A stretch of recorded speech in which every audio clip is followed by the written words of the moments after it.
Good evening dear friends. Welcome to all of you in our channel Study with Alu friends. आज हम जो discuss करने जा रहे हैं वो यूनिट 5 और यूनिट 8 के टॉपिक फेमिनिज्म पे, ठीक है। मोस्ट इम्पॉर्टेंट टॉपिक है और हर बार यहाँ से प्रश्न जो है नेट एग्जामिनेशन में पूछे जाते हैं, एक दो क्वेश्चन। तो आज जो हम यहाँ पे डिस्कस करने जा रहे हैं, ठीक है, इसमें में से भी आपको आने वाले एग्जामिनेशन में एक दो क्वेश्चन जरूर मिलेंगे, ठीक है। तो आइए देखते हैं इस सीरीज के पहले क्वेश्चन को। देखिए, जो हमारा पहला क्वेश्चन है वो यहाँ पे दिया गया है कि स्त्री ना स्वयं गुलाम रहना चाहती है और ना ही वह पुरुष को गुलाम बनाना चाहती है। स्त्री चाहती है मानवीय अधिकार। यह किसका कथन है? यानी जो अप्रोच है, ये जो परिभाषा दी है, ये किसने दी है? ठीक है, कि स्त्री ना स्वयं गुलाम रहना चाहती है और ना ही वह पुरुष को गुलाम बनाना चाहती है। स्त्री चाहती है मानवीय अधिकार। यह किसका कथन है? तो बहुत ध्यान से देखिएगा और आप भी इसको गेस करिएगा और हमें आंसर जरूर बताइएगा। मैं आपको अभी बता रही हूँ, ठीक है। देखिए, सिमोन दी बुआर, मेरी वालस्टोनक्रॉफ्ट, बेटी फ्रीडेन और कैट मिचेल, ठीक है।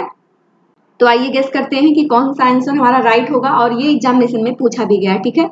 तो देखिए, स्त्री ना स्वयं गुलाम रहना चाहती है और ना ही वह पुरुष को गुलाम बनाना चाहती है। स्त्री चाहती है मानवीय अधिकार। यह परिभाषा किसकी है? ठीक है, तो ये जो परिभाषा है ये है मेरी वालस्टोनक्रॉफ्ट, ठीक है।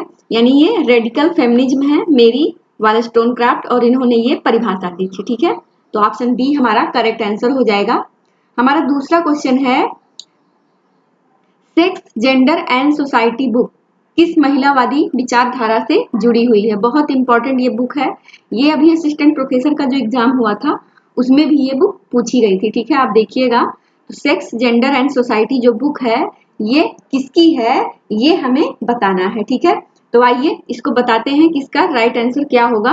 रॉबर्ट स्टालिन देखिए दिया गया है, मेरी वालस्टोनक्रॉफ्ट, एन्ना ओखले और सिमोन दी बुआर, ठीक है। तो सेक्स, जेंडर एंड सोसाइटी ये जो बुक है बहुत फेमस बुक है, ये किसकी है? ऑप्शन सी हमारा राइट आंसर होगा, अन्ना ओखले, ठीक है। यानी करेक्ट आंसर हमारा क्या हो जाएगा? Option C. हमारा देखिए 13 नंबर जो क्वेश्चन है वो है, स्त्री है। यानी यहाँ पे देखिए अप्रोच दी गई है कि स्त्री जो होती है वो स्त्री है, ठीक है। स्त्री क्या है? स्त्री है। और पुरुष पुरुष है। किस प्रकार की नारीवादी ये विचारधारा है, ठीक है।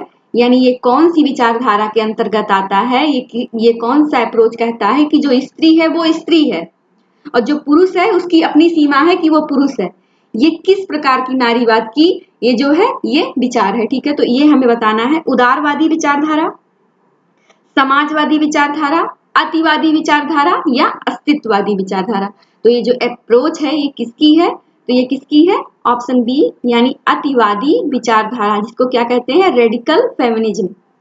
और रेडिकल फेमिनिज्म अभी जो ऊपर जो क्वेश्चन था ना कि वो पूछा गया था कि स्त्री जो है ये क्या है? स्वयं गुलाम रहना चाहती है और ना ही वह पुरुष को गुलाम बनाना चाहती है। तो देखिए यही बात हो गई ना कि स्त्री स्त्री है और पुरुष क्या है? वो पुरुष है, ठीक है। तो ये जो अप्रोच है ये अतिवादी विचारधारा यानी रेडिकल फेमिनिज्म किसकी है? रेडिकल। ये रेडिकल अप्रोच है, ठीक है। तो ऑप्शन बी हमारा करेक्ट आंसर हो जाएगा। चलिए अपने अगले क्वेश्चन को देखते हैं। यहाँ पे दिया गया है कि कौन सा युग्म जो है ये सही सुमेलित नहीं है। देखिए, सापेक्षिक वंचन का सिद्धांत कई बार एग्जामिनेशन में पूछा गया है, पीजीटी, हायर एजुकेशन, नेट में भी ये आया हुआ है प्रीवियस ईयर पेपर में। सापेक्षिक वंचना का सिद्धांत किसने दिया है? स्टाउफर महोदय ने। किसने? स्टाउफर महोदय ने। तो ये क्या हो जाएगा? सही है, ठीक है। देखिए, संरचनात्मक तनाव सिद्धांत, संरचनात्मक तनाव का सिद्धांत ये किसने दिया है? ये दिया है स्मेल्सन ने। किसने? स्मेल्सन ने, ठीक है। तो ऑप्शन बी भी हमारा राइट आंसर हो जाएगा। पुनर्निर्माण सिद्धांत, ऑप्शन सी क्या है? पुनर्निर्माण सिद्धांत, ये किसने दिया है? ये दिया है वॉलेस महोदय ने। किसने? वॉलेस महोदय ने। और ग्रामीण नगरीय द्वैत, ग्रामीण नगरीय द्वैत ये सिद्धांत किसने दिया है? यहाँ पे देखिए रॉबर्ट रेडफील्ड दिया है, लेकिन ये क्या है? ये सही सुमेलित नहीं है और यही क्या होगा? हमारा राइट आंसर होगा, ठीक है। अभी जो पीजीटी का एग्जाम हुआ था 2019 में, उसमें पूछा गया था कि ग्रामीण जीवन शैली की बात किसने की थी? तो ये की थी जो है रॉबर्ट रेडफील्ड ने, ठीक है। लेकिन अगर सिर्फ ग्रामीण जीवन शैली होता, लेकिन ग्रामीण नगरीय द्वैध है यहाँ पे, तो रॉबर्ट रेडफील्ड नहीं है। और नगरीय जीवन शैली की जो बात करते हैं वो लुईस बिर्क महोदय करते हैं, ठीक है। और रॉबर्ट रेडफील्ड ने एक बुक लिखी थी द पीजेंट सोसाइटी, ठीक है। The peasant society and culture इनकी बहुत फेमस बुक है, ठीक है। तो उस बुक में इन्होंने ग्रामीण जीवन शैली की बात की थी, ठीक है, ये अवधारणा दी थी। लेकिन ग्रामीण नगरीय द्वैध ये नहीं है प्रूफ, ठीक है। तो रॉबर्ट रेडफील्ड यहाँ पे थोड़ा सा देखिए कंफ्यूज किया गया है, तो यानी ऑप्शन डी हमारा क्या होगा, राइट आंसर हो जाएगा, ठीक है। देखिए फ्रेंड्स, हमारा जो अगला क्वेश्चन है वो दिया गया है कि राष्ट्रीय ग्रामीण स्वास्थ्य मिशन NRHM वर्ष 2005 में भारत में अधिनियमित किया गया, जिसका मुख्य लक्ष्य क्या था, ठीक है। तो देखिए जो राष्ट्रीय ग्रामीण स्वास्थ्य मिशन है जो 2005 में भारत में अधिनियमित किया गया है, उसका मुख्य लक्ष्य क्या है, ठीक है। तो देखिए ये क्वेश्चन अभी 2019 में भी पूछा जाता है ना, पूछा गया था कि शिशु मृत्यु दर और मातृ मृत्यु दर में घटाना, या दूसरा देखिए दिया गया ऑप्शन वृद्ध महिलाओं के स्वास्थ्य में सुधार लाना, या स्कूली छात्राओं के लिए सफाई सुविधाएं उपलब्ध कराना, निर्धन परिवार की महिलाओं की पोषण संबंधी आवश्यकताओं को पूरा करना, ठीक है। तो ये जो राष्ट्रीय ग्रामीण स्वास्थ्य मिशन है NRHM, ये किस लिए अधिनियमित किया गया है, इसका मुख्य लक्ष्य क्या है। तो इसका जो मुख्य लक्ष्य है फ्रेंड्स वो है ऑप्शन ए, शिशु मृत्यु दर और मातृ मृत्यु दर में जो है ये इसको घटाना, ठीक है, कमी लाना, ठीक है। तो ऑप्शन ए हमारा करेक्ट आंसर हो जाएगा। चलिए अगले क्वेश्चन को देखते हैं। यहाँ पे देखिए बुक दी गई है, निम्न में से कौन सी कृति जो है ये पियरे बोर्दियू से संबंधित नहीं है, ठीक है। तो ये हमारे नेट के सिलेबस में भी है पियरे बोर्दियू, ठीक है। तो मोस्ट इंपॉर्टेंट ये क्वेश्चन हो गया। आइए देखते हैं कि कौन सी बुक जो है ये पियरे बोर्दियू की नहीं है, ठीक है। तो the school of the school, तो ये जो बुक है the school as conservative fairs, ये बुक किसकी है, तो ये पियरे बोर्दियू जी की बुक है। किसकी है, पियरे बोर्दियू की ये बुक है। दूसरी बुक है जो ये outline of a theory of practice, outline of a theory of practice, ये बुक किसकी है, ये भी पियरे बोर्दियू जी की बुक है, ठीक है। डिस्टिंक्शन, ये भी बुक किसकी है, ये भी पियरे बोर्दियू की बुक है। ये 2019 में ये बुक पूछी गई थी, ठीक है। जो देखिए चौथे नंबर पे जो बुक दी गई है द डायनेमिक्स ऑफ ब्यूरोक्रेसी, ये बुक किसकी है, यही बुक किसकी है, ये पियरे बोर्दियू की नहीं है। बाकी जो तीनों बुकें थी ये किसकी थी, ये पियरे बोर्दियू जी की बुक थी, ठीक है। तो ये आप लर्न कर लीजिएगा अच्छे से। और द डायनेमिक्स ऑफ ब्यूरोक्रेसी ये बुक है, ये आप भी गेस करके हमें कमेंट बॉक्स में बताइएगा। द डायनेमिक्स ऑफ ब्यूरोक्रेसी, यहाँ पे मैं नोट कर दी हूँ, इसके जो राइटर हैं वो कौन है, ये है पीटर ब्लाउ। किसकी बुक है, पीटर ब्लाउ की बुक है। तो आप कंफ्यूज मत हो जाइएगा, इसको यहाँ पे मैं नोट कर दे रही हूँ, आप इसको अच्छे से लर्न कर लीजिएगा, ठीक है। चलिए जो हमारी अगली देखिए यहाँ पे एक और बुक पूछी गई है कि निम्नलिखित में से किस पुस्तक की रचना पीटर ब्लाउ से संबंधित नहीं है, ठीक है। अब यहाँ पे देखिए पीटर ब्लाउ की सारी बुकें पूछी गई हैं और एक बुक जो है वो नहीं है। इस प्रकार के क्वेश्चन यहाँ पे इसलिए बनाए गए हैं बुकों से, और बुक काफी ज्यादा इस समय पूछी भी जा रही है एग्जामिनेशन में, ठीक है। तो इसलिए इसको लर्न कर लीजिएगा। Exchange and power in social life, ठीक है। तो ये बुक किसकी है, ये किसकी बुक है, ये है पीटर एम ब्लाउ की। Exchange and power in social life, ये बुक हो गई किसकी, ये हो गई पीटर एम ब्लाउ की। जो दूसरी बुक है फॉर्मल ऑर्गेनाइजेशन आ कंपैरेटिव अप्रोच, ठीक है। तो ये बुक किसकी है, ये भी पीटर एम ब्लाउ जी की बुक है, ठीक है। तो ये दोनों बुकें हो गई ब्लाउ की। तीसरी बुक जो दी गई है देखिए the logic of practice, the logic of practice book दी गई है। चौथी है द स्ट्रक्चर ऑफ ऑर्गेनाइजेशन, ठीक है। तो द स्ट्रक्चर ऑफ ऑर्गेनाइजेशन ये भी बुक किसकी है, पीटर एम ब्लाउ की।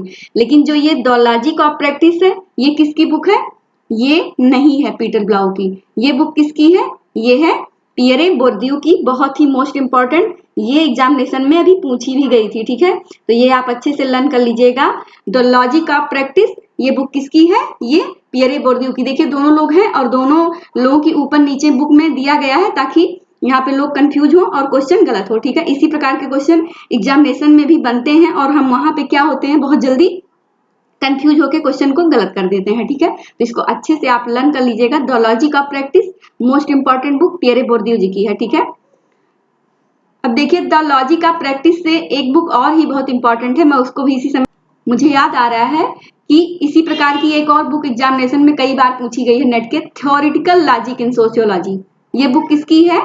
आप भी जरा सोचिएगा एक बार कि थ्योरेटिकल लॉजिक इन सोशियोलॉजी ये बुक के राइटर कौन है। ठीक है, तो ये जो बुक लिखी है लॉजिक से related, theoretical logic in sociology, ये बुक लिखी थी किसने? अलेक्जेंडर महोदय ने। किसने लिखी थी? जेफ्रे सी अलेक्जेंडर महोदय ने। ठीक है, तो आप इसको भी इसी समय लर्न कर लीजिएगा। ठीक है, चलिए अपने अगले क्वेश्चन को देखेंगे। देखिए 2 क्वेश्चन ये थिंकर से रिलेटेड थे, उनकी बुकों से इंपॉर्टेंट थे, हमने इसको देखा, लर्न भी किया। आइए अब देखते हैं। यहाँ पे एक देखिए सूची दी गई है और हमें इसे मैच करना है। ठीक है, देखिए यहाँ पे दिया गया है निर्जातीय। निर्जातीय ये आंदोलन है, ये कहाँ पे हुआ था और किसके द्वारा हुआ था ये हमें बताना है। ये भी नेट एग्जामिनेशन में पहले भी आ चुका है। ठीक है, देखिए निर्जातीय, तो निर्जातीय जो आंदोलन है ये कहाँ पे है?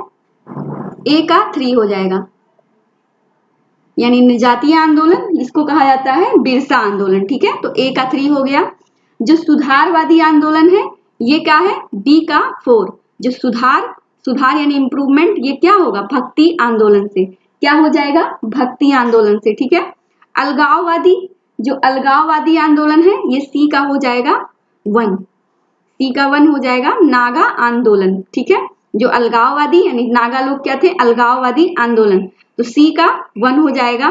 और उप अर्धराष्ट्रीय, इसका क्या हो जाएगा? डी का 2, यानी उप अर्धराष्ट्रीय ये झारखंड आंदोलन। ठीक है, तो इस प्रकार से ये सूची हमारी मैच हुई, इसको आप लर्न कर लीजिएगा, बहुत इंपॉर्टेंट है, यहाँ से भी क्वेश्चन बनते हैं आंदोलन को लेके। ठीक है, तो हमारा जो राइट आंसर होगा वो क्या हो जाएगा? ऑप्शन सी हमारा करेक्ट आंसर होगा। हमारा जो अगला क्वेश्चन है देखिए इसको सुमेलित करना है। देखिए इसमें दिया गया है एक सामाजिक आंदोलन जो समाज की मौजूदा मूल्यों को यथावत रखना चाहता है, यानी ऐसा आंदोलन जो समाज में मौजूद जो मूल्य हैं उनको क्या रखना चाहता है? यथावत रखना चाहता है। ठीक है, तो ये किस प्रकार का आंदोलन है? यानी ए का हो जाएगा 3, संशोधनात्मक सामाजिक आंदोलन। ठीक है, ए का क्या हो जाएगा? सॉरी, एक सामाजिक आंदोलन जो समाज की मौजूदा जो मूल्य है उसको उसी प्रकार रखना चाहता है, ना कि कोई चेंज करना चाहता है। ठीक है, तो ये क्या होगा? ये जो अप्रोच है ये रूढ़िवादी सामाजिक आंदोलन की है। ठीक है, किसकी है? रूढ़िवादी सामाजिक आंदोलन, यानी ए का हो जाएगा 3, यानी जो जैसा है वैसा ही रहे, उसमें कोई चेंजिंग ना हो। ठीक है, तो ये हो जाएगा ए का 3। बी पे देखिए क्या है? एक सामाजिक आंदोलन जो मौजूदा ढांचे में आंशिक परिवर्तन चाहता है, इसे मिटाना नहीं चाहता। ठीक है, तो ये क्या हो जाएगा? बी का 4, यानी बी में क्या कह रहा है कि ऐसा जो आंदोलन है जो मौजूदा ढांचे में आंशिक परिवर्तन चाहता है, इसे मिटाना नहीं चाहता, खत्म करना नहीं चाहता है। ठीक है, तो वो क्या कर रहा है? संशोधन कर रहा है। ठीक है, तो बी का क्या हो जाएगा? 4, यानी संशोधनात्मक सामाजिक आंदोलन इसको कहेंगे। सी पे है एक सामाजिक आंदोलन जो संतुष्टता और भला होने की व्यक्तिगत भावनाओं पर बल देता है, जो कि किसी शून्यता को भरने अथवा लोगों के जीवन में किसी भारी असंतुष्टता को दूर करने के लिए होता है। ठीक है, तो ये किस प्रकार का आंदोलन है? सी का हो जाएगा 2। सी का क्या हो जाएगा? 2, तो ये कौन सा आंदोलन हो जाएगा? ये हो जाएगा अर्थपूर्ण, यानी इसका क्या है? इसका अर्थ है अर्थपूर्ण सामाजिक आंदोलन, तो सी का हो जाएगा 2। ठीक है, डी पे देखिए दिया गया है एक सामाजिक आंदोलन जो मौजूदा ढांचे को उखाड़ फेंकना चाहता है और उसके स्थान पर क्या करना चाहता है? नया ढांचा खड़ा करना चाहता है। मार्क्स क्या कह रहे थे कि ये जो स्थिति है इसको आप उखाड़ के फेंकिए, यानी जो मजदूर वर्ग से उनसे कहते थे ना कि आप ये जो वर्क है इसको उखाड़ के फेंकिए। तो कार्ल मार्क्स को भी क्या कहा जाता था? रेडिकल अप्रोच कार्ल मार्क्स का भी था, और वो यही कहता था ना कि जो पूंजीवादी अर्थव्यवस्था है यानी दुनिया भर के मजदूरों एक हो और पूंजीवादी अर्थव्यवस्था को क्या करो? उखाड़ के फेंक दो। वही यहाँ पे देखिए कहा गया है ना लाइन में कि एक ऐसा सामाजिक आंदोलन जो मौजूदा ढांचे को उखाड़ फेंकना चाहता हो और उसके स्थान पर एक नया ढांचा खड़ा करना चाहता हो। तो मार्क्स भी तो यही चाहता था कि वो साम्यवाद की स्थापना करना चाहता था। और पूंजीवादी अर्थव्यवस्था को क्या करना चाहता था, उखाड़ के फेंकना। ठीक है, तो ये सेम वही चीज है। ठीक है, आई होप आपको समझ में आ गया होगा। तो डी का क्या हो जाएगा, डी का हो जाएगा 1, क्रांतिकारी सामाजिक आंदोलन। ठीक है, डी का हो जाएगा 1, क्रांतिकारी सामाजिक आंदोलन इसको कहेंगे। ठीक है, तो इस प्रकार से हमारा जो राइट आंसर होगा वो क्या हो जाएगा, ऑप्शन बी हमारा करेक्ट आंसर होगा। ऑप्शन बी हमारा करेक्ट आंसर हो जाएगा। चलिए अपने अगले क्वेश्चन को देखते हैं। 18वीं तथा 19वीं शताब्दी में ब्रिटिश शासन के प्रारंभिक दिनों के दौरान हुए जनजातीय विद्रोह का सही अनुक्रम क्या है। ठीक है, ये जब मैंने प्रीवियस ईयर का पेपर जो सॉल्व करवाया था 25, उसमें भी ये क्वेश्चन प्रीवियस ईयर में आया हुआ है। और जब हमारे यहाँ जो ये टेस्ट सीरीज होती है उसमें भी प्रीवियस ईयर के क्वेश्चन जो है दिए जाते हैं। ठीक है, कि आपका प्रीवियस ईयर क्वेश्चन पे पकड़ है कि नहीं है, यानी अभी भी आप क्वेश्चन गलत तो नहीं कर रहे हैं प्रीवियस ईयर के। ठीक है, तो इसीलिए प्रीवियस ईयर के क्वेश्चन जरूर एग्जामिनेशन में दिए जाते हैं और हर बार एग्जामिनेशन में प्रीवियस ईयर के क्वेश्चन आते भी हैं। ठीक है, तो आइए हमने बताया था, देखिए इसमें जितने लोग प्रीवियस ईयर पेपर देखे होंगे वो तुरंत अभी जान जाएंगे। मैंने उसमें ट्रिक भी बताई थी कि कैसे इतने बड़े क्वेश्चन को हमें सीक्वेंस में लर्न कर लेना है। ठीक है, तो आइए देखते हैं 18वीं तथा 19वीं शताब्दी में ब्रिटिश शासन के प्रारंभिक दिनों के अंतर्गत जो जनजातीय विद्रोह का सही अनुक्रम था वो क्या है। ठीक है, देखिए कच्चा नागा बगावत, मुंडाओं में बिरसा आंदोलन, या कोल विद्रोह, या संथाल विद्रोह। देखिए बी पे दिया गया है संथाल, कोल, मुंडाओं में बिरसा आंदोलन या कच्चा नागा बगावत। क्या था सबसे पहले वो हमें सीक्वेंस में सेट करना है। कोल विद्रोह, संथाल विद्रोह, कच्चा नागा बगावत, मुंडाओं में बिरसा आंदोलन। देखिए डी पे दिया गया है कोल विद्रोह पहले था कि मुंडाओं में बिरसा आंदोलन या कच्चा नागा हुआ था या बगावत संथाल विद्रोह। तो इसका मैंने एक ट्रिक बताया था जब प्रीवियस ईयर का वो आया था पेपर, अभी जब सॉल्व करवाए थे पिछली बार हम, तो उसमें देखिए मैंने बताया था कि कोल विद्रोह, संथाल विद्रोह, फिर कच्चा नागा बगावत और फिर हुआ था मुंडाओं में बिरसा आंदोलन। और इसका जो मैंने शॉर्ट टिक बताया था वो बताया था कसकम। क्या बताया था, कसकम। कसकम से मैंने इसको लर्न किया था और ये मुझे कभी भी नहीं भूलता। ठीक है, देखिए कस का माने क्या हो गया, कोल विद्रोह। ठीक है, सा माने संथाल विद्रोह, फिर क्या हुआ कच्चा नागा आ गया ना, तो यानी कस कम, और लास्ट में आया मुंडाओं में बिरसा आंदोलन। देखिए तुरंत ही सॉल्व हो गया। ये मैंने अपना एक याद करने के लिए एक तरीका बनाया था, आप भी इसको लर्न कर लीजिएगा। यानी इसी ट्रिक से ये क्वेश्चन बहुत जल्दी ही तुरंत जो है हमें लर्न हो जाएगा कसकम। ठीक है, चलिए अपने अगले क्वेश्चन को देखते हैं। तो ऑप्शन सी हमारा करेक्ट आंसर होगा। ऑप्शन सी हमारा करेक्ट आंसर हो जाएगा। चलिए अपने अगले क्वेश्चन को देखते हैं। यहाँ पे देखिए कथन दिया गया है कि महिला एवं बाल विकास नीति, महिला एवं बाल विकास नीति संरचनात्मक विभेदीकरण कहलाती है। ठीक है, यानी महिला एवं बाल विकास नीति क्या कहलाती है, संरचनात्मक विभेदीकरण कहलाती है। कारण दिया गया है कि यह केवल स्त्रियों के लिए लाभदायक है, यानी कारण कि यह केवल स्त्रियों के लिए लाभदायक है। क्या ऐसी बात है कि महिला एवं जो बाल विकास नीति है ये संरचनात्मक विभेदीकरण कहलाती है? नहीं। ठीक है, यानी ये गलत है। क्या है, ये कथन जो है ये क्या है, पूर्णतः गलत है। और जो दिया गया है यह केवल स्त्रियों के लिए नहीं, ये केवल स्त्रियों के लिए नहीं है। ठीक है, समस्त जन मानस के लिए ये लाभदायक है। ठीक है, तो आर भी गलत हो गया। तो ए और आर दोनों क्या हो गया, ए और आर दोनों चीजें गलत हैं। ठीक है, तो ऑप्शन बी हमारा क्या होगा, करेक्ट आंसर हो जाएगा। ए और आर दोनों बातें असत्य हैं। ठीक है, यानी दोनों नहीं सही हैं। हमारा अगला क्वेश्चन है कि भारत में लिंग तथा विकास पर परिप्रेक्ष्यों का सही अनुक्रम बताइए। ये भी नेट के एग्जामिनेशन में पूछा गया है। ठीक है, देखिए भारत में जो लिंग तथा विकास पर परिप्रेक्ष्यों का सही अनुक्रम क्या है, यानी पहले कल्याण सशक्तिकरण विकास है, या सशक्तिकरण विकास तब कल्याण है, विकास है कल्याण है सशक्तिकरण है, उनका कल्याण है विकास है तब सशक्तिकरण है। तो इसका सही सीक्वेंस हमें बताना है कि पहले क्या होता है। ठीक है, तो सबसे पहले क्या होगा, कल्याण होगा। क्या होगा, कल्याण। उसके बाद क्या होगा, उसका विकास होगा। फिर उसके बाद जब विकास हो जाएगा तो क्या होगा, सशक्तिकरण होगा। यानी इसको ऐसे ही समझ लीजिए कि मान लिया जैसे कोई महिला है, ठीक है, वो तैयारी कर रही है एग्जामिनेशन की, ठीक है, तो पहले उसका क्या किया गया, कल्याण किया गया, यानी इसको कोचिंग करवाई गई, उसको समझाया गया। फिर जब उसको कोचिंग करवाया गया, वो नेट पास हो गई, तो क्या हुआ, उसका विकास हुआ, ठीक है, उसका डेवलपमेंट हो गया, ठीक है। तो इसको ऐसे लर्न करिएगा, पहले कल्याण कोई करेगा, फिर उसका जब वो पास हो जाएगा तो क्या होगा, उसका डेवलपमेंट भी होगा, ठीक है, आगे। और जब वो उसका डेवलपमेंट होगा तो वो नारी क्या हो जाएगी, उसका सशक्तिकरण भी होगा, ठीक है। तो पहले कल्याण, फिर विकास, देन सशक्तिकरण, ठीक है। तो ऑप्शन डी हमारा करेक्ट आंसर होगा। आई होप आपको लर्न हो गया होगा क्वेश्चन। देखिए क्वेश्चन नंबर 23 यहाँ पे दिया गया है कि कई अंतरराष्ट्रीय सभाओं ने वैश्विक परिप्रेक्ष्यों से विकास के नारीवादी विजन के बारे में घोषणा की है। इन अंतरराष्ट्रीय सभाओं को इनके आयोजित होने के क्रम में व्यवस्थित कीजिए।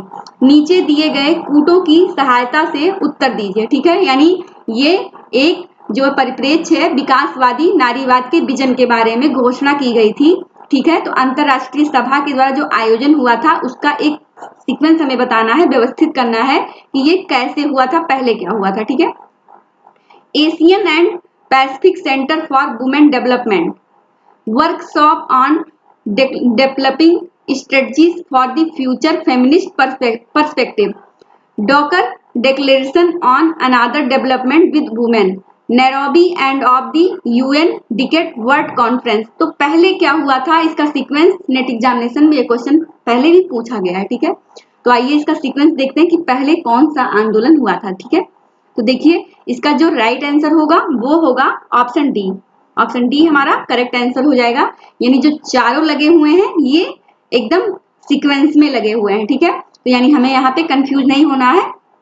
सबसे पहले 1 हो जाएगा, फिर 2, फिर 3, फिर 4, ठीक है। तो इसी प्रकार से इसका सीक्वेंस है।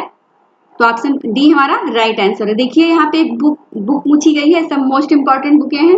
ये सारी बुकें कभी कभी ऐसे ही एक ही क्वेश्चन में बन के आती हैं कि जो है वुमेन्स स्टेट बुक किसकी है, द सेकंड सेक्स बुक किसकी है, या द डायलेक्सिस ऑफ सेक्स बुक किसकी है, ठीक है। और कभी कभी ऐसे मैचिंग में भी प्रीवियस ईयर में ये सारे क्वेश्चन नेट एग्जामिनेशन में पूछे गए हैं, ठीक है। देखिए जो हमारी पहली बुक है ये किसकी है, सिमोन दी बॉ। यहाँ देखिए नारीवादी अप्रोच है इनकी, फेमिनिस्ट है ये। और इन्होंने बुक कौन सी लिखी थी, सिमोन दी बॉ ने इन्होंने जो बुक लिखी थी ये लिखी थी, बहुत ही इंपॉर्टेंट इनकी बुक है, the second sex. The second sex इन्होंने बुक लिखी थी सिमोन दी बॉ ने, ठीक है। ये असिस्टेंट प्रोफेसर एग्जामिनेशन में अभी पूछी भी गई थी, ठीक है। मेरी वालस्टोनक्रॉफ्ट, मेरी वालस्टोनक्रॉफ्ट यहाँ पे ये फेमिनिस्ट हैं, मेरी वालस्टोनक्रॉफ्ट। और इन्होंने कौन सी बुक लिखी थी, इन्होंने जो बुक लिखी थी इन्होंने लिखी थी जो है the vindication of the rights of women, ठीक है। मेरी वालस्टोनक्रॉफ्ट ने बुक लिखी थी the vindication of the rights of women. तो बी का हो जाएगा 4। सुलामित फायरस्टोन, सुलामित फायरस्टोन ने कौन सी बुक लिखी थी, इन्होंने लिखी थी the dialectics, the dialectics of sex. इन्होंने कौन सी बुक लिखी थी, the dialectics of sex book लिखी थी किसने, सुलामित फायरस्टोन जी ने, ठीक है। देखिए जो चौथी है जूलियट मिचेल, इन्होंने कौन सी बुक लिखी थी, जूलियट मिचेल जी ने इन्होंने लिखी थी वुमेन्स स्टेट। कौन सी बुक लिखी थी, वुमेन्स स्टेट, ठीक है। तो ये इन्होंने बुक लिखी थी, ये सब बुकें मोस्ट इंपॉर्टेंट है, आप लर्न कर लीजिएगा। और हमारा जो इस प्रकार से जो इसका राइट आंसर होगा मैचिंग के अकॉर्डिंग वो हो जाएगा ऑप्शन ए, ठीक है। ऑप्शन ए हमारा करेक्ट आंसर होगा।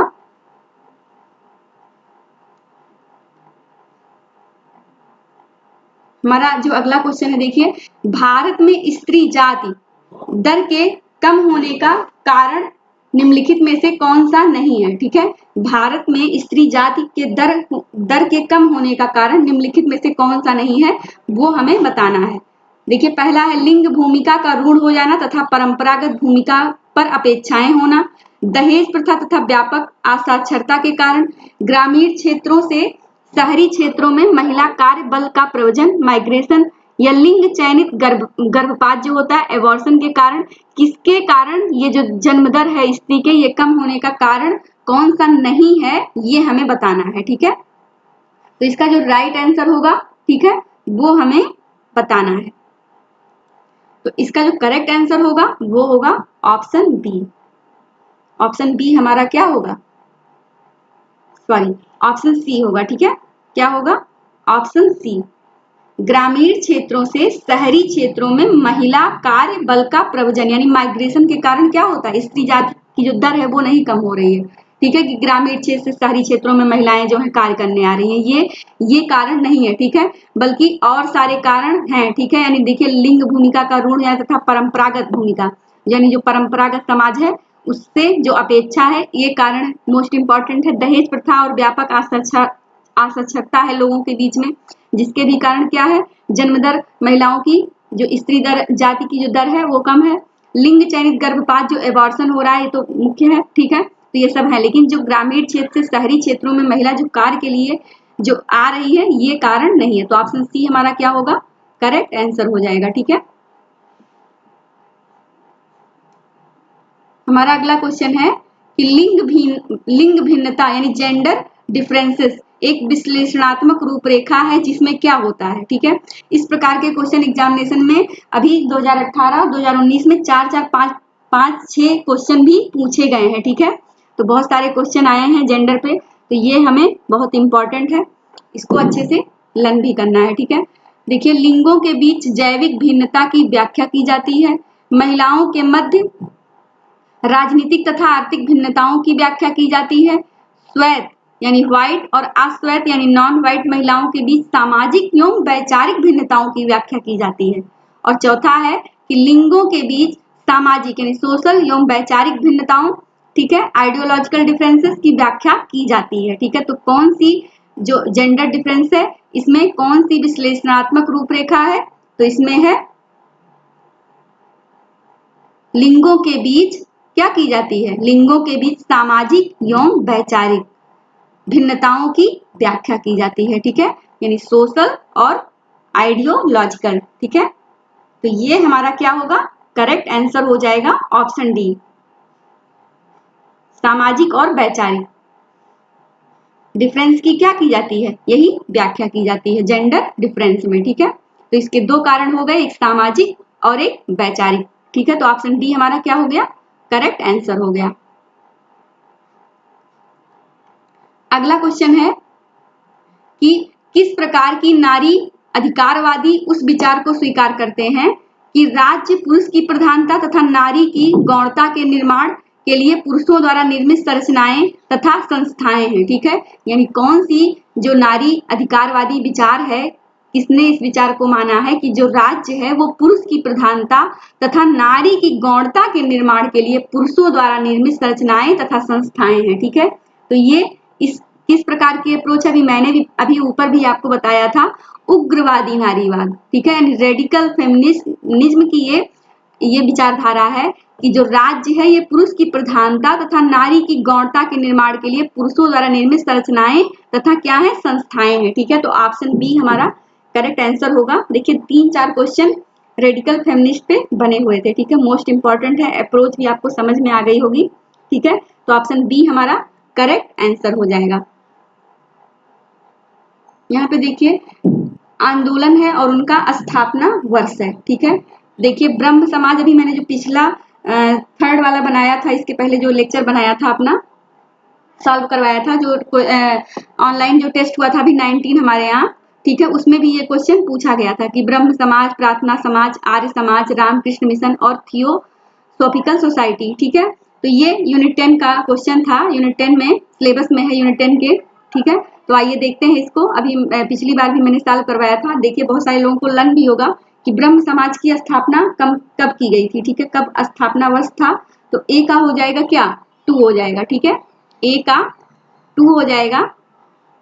ब्रह्म समाज 1828, प्रार्थना समाज बी का हो जाएगा 1, 1867, आर्य समाज सी का हो जाएगा 4, 1877 ईस्वी में। ठीक है, और सी का 4 हो जाएगा और डी का हो जाएगा 5, यानी रामकृष्ण मिशन की स्थापना कब हुई थी, 1897 में। ठीक है, और थियोसॉफिकल सोसाइटी ये हो जाएगा सी का हो जाए, ई का हो जाएगा 3 नंबर। ठीक है, 1882 में, ये आप लर्न कर लीजिएगा। ठीक है, देखिए इस प्रकार से जो हमारा इसका राइट आंसर होगा वो होगा ऑप्शन सी। ऑप्शन सी हमारा करेक्ट आंसर हो जाएगा। फ्रेंड्स हमारी जो सीरीज है वो यहीं पे आज खत्म होती है और कल फिर एक वीडियो अपलोड होगा। इसका जो सेकंड पार्ट है वो भी हम अपलोड करेंगे। ठीक है, तो आप इसको अच्छे से पढ़िए और रिवाइज करिए और चैनल को लाइक, सब्सक्राइब एंड कमेंट जरूर करिए। ठीक है, थैंक यू सो मच।